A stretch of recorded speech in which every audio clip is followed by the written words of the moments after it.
Sannun kuwa. Sannu. Kuna jin Hausa kowa ba? Sunana Layla. Muna da wani foundation sunan shi Laylah'S way. Muna ba ma mutane wanda ba su da ƙarfi, tsofaffi, yara, mata da mazajensu suka mutu suka bar su. Muna zuwa mu duba su, a ba su magani asibiti, kayan abinci kamar yadda muka kawo da sauransu. Ba mu taɓa jin labarin wannan gurin ba sai wata ta gaya mana shekaran jiya. Shine muka ce bari mu zo mu ganku. Ba komai bane kuma abin da ake saka TV ba din wai muna son a san me muke yi ba, muna son mutane su zo su ma su taimaka ma mutane tunda dukanmu 'yan Najeriya ne. Musulmi da Kirista duka ɗaya ne, babu bambanci. So sannunku, Allah ya bada lafiya. Sannu.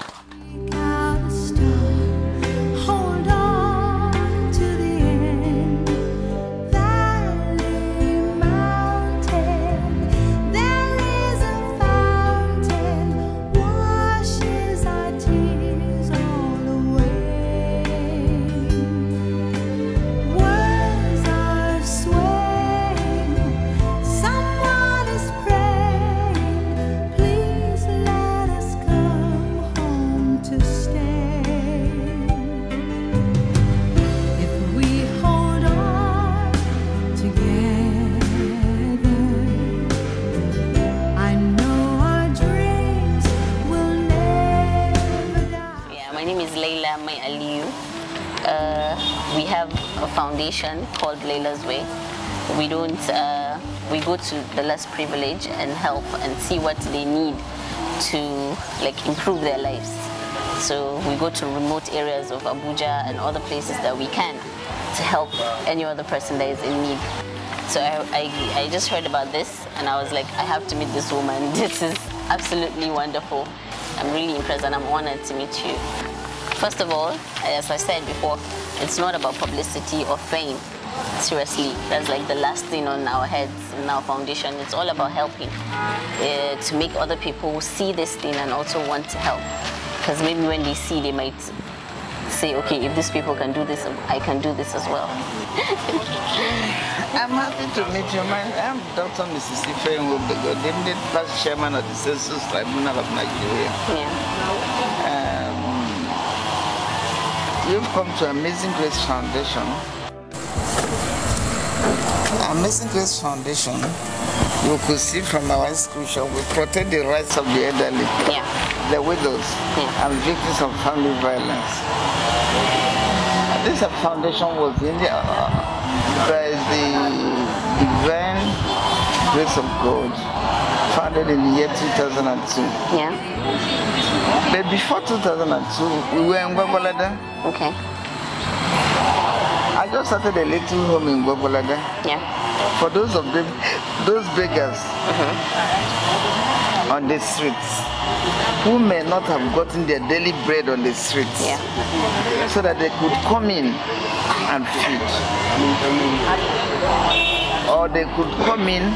If they don't want to feed, we can give them 1 cup of rice or 1 cup of garri, so that they have something in their stomach. So we started from there. By the time I knew it, the number overwhelmed me.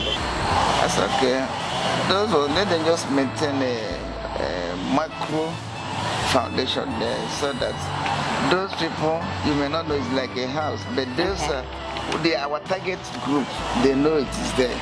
Okay. So they can come in. If you don't have water to drink, you go in there, you drink water.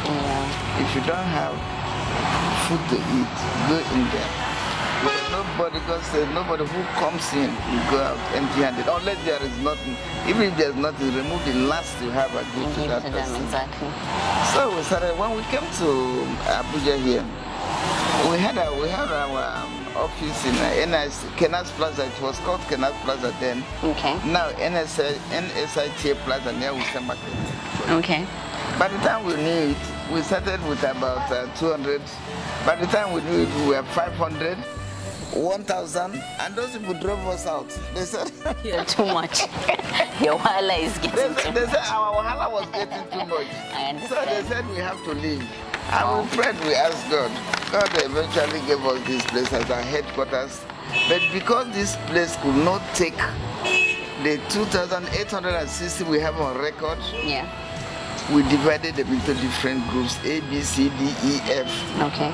So every week one group will come because most of them, we cannot take all of them. Yeah. The home can only contain 18. That is the maximum, that is the fullest. Okay. And those to be contained are those who have nobody to care for them. Ah, okay.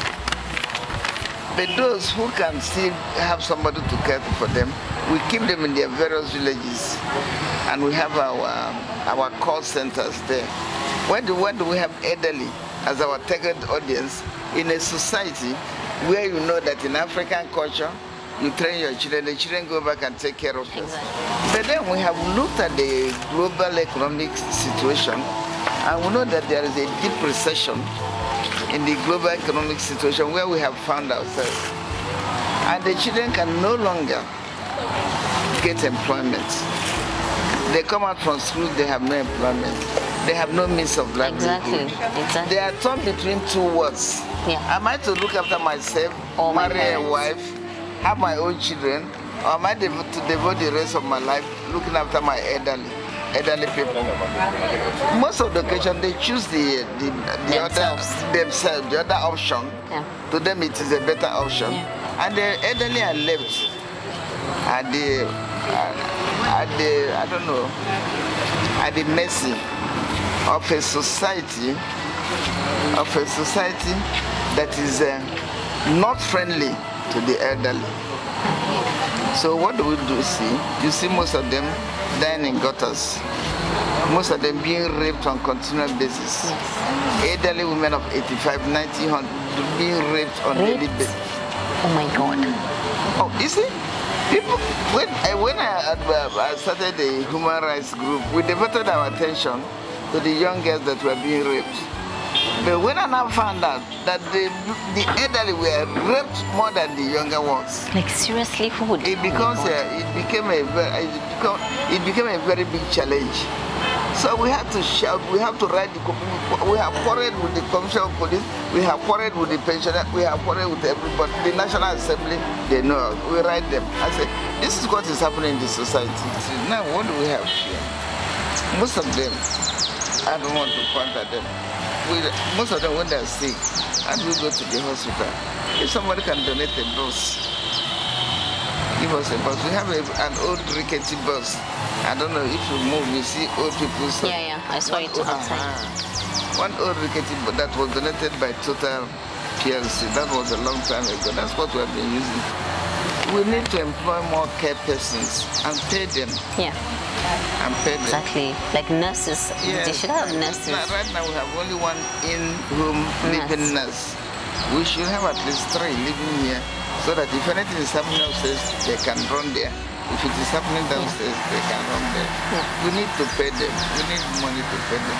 We need food. I tell them, please, those dresses you are throwing away, don't throw them away. Clothes, yeah. Bring them here. We will watch them out.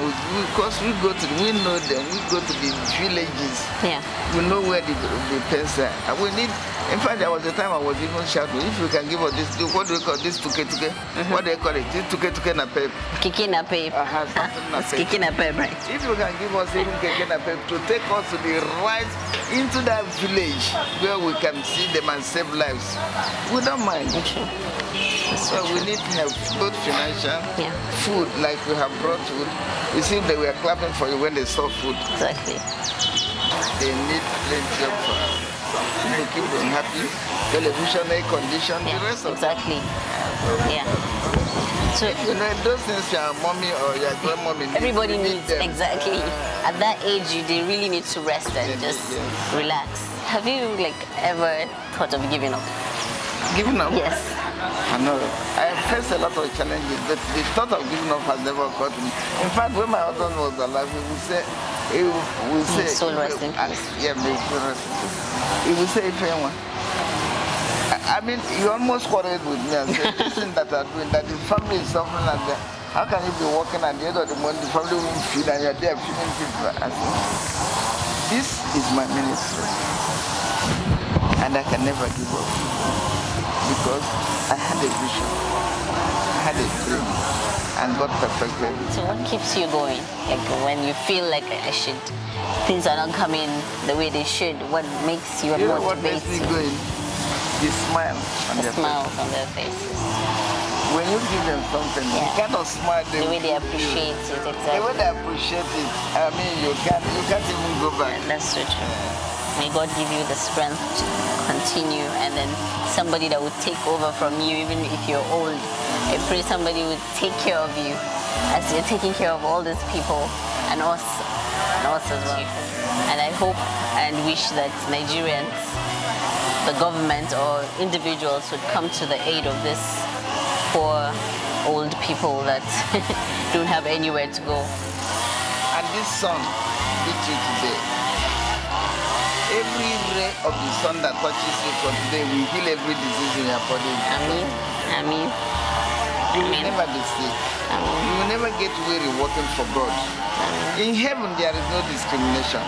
There is no AB, there's no black, there's no white, there's no Christian, there's no Muslim, there's no pagan. There is no Hindu. That's so true. In fact, the Egyptian doctor that comes to treat them, he was supposed to come today, I didn't see him again, comes to treat them. You know, he goes about gathering money to buy medicine. Yeah. And when he gathers money, he buys medicine and comes and treats them, massages the arthritis and the rest of them. The Egyptian doctor is a Muslim. He treats both Christians, Muslims, pagans. So just keep on doing God's work. Do justice to people. Give what you can to them. Yeah. Put smiles on their faces.